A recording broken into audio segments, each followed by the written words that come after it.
मौनव्याघ्रा प्रकटित परब्रह्मतत्त्वं युवानम् वर्षिष्ठान्ते वसदृशिगणैरावृतं ब्रह्मनिष्ठैः आचार्येन्द्रं करकलित चिन्मुद्रमानन्दमूर्तिं स्वात्मारामं मुदितवदनं दक्षिणामूर्तिमीडे वटविटपि समीपे भूमिभागे निषण्णम् सकलमुनिजनानां ज्ञानदातारमारात् त्रिभुवनगुरुमीशं दक्षिणामूर्तिदेवं जननमरण दुःखच्छेददक्षं नमामि।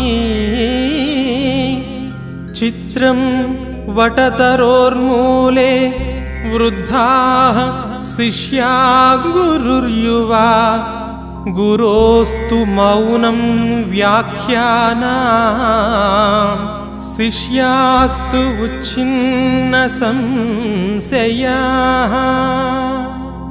निधये सर्वविद्यानां भिषजे भवरोगिणां गुरवे सर्वलोकानां दक्षिणामूर्तये नमः।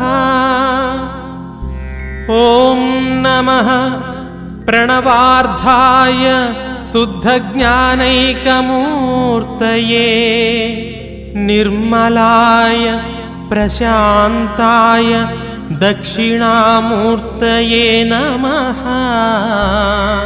चिद्घनाय महेशाय वटमूलनिवासिने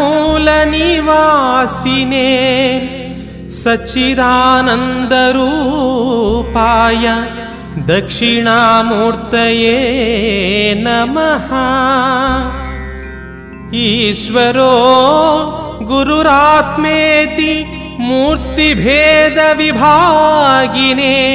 व्योमवद्व्याप्तदेहाय दक्षिणामूर्तये नमः। इति श्रीदक्षिणामूर्तिस्तोत्रम्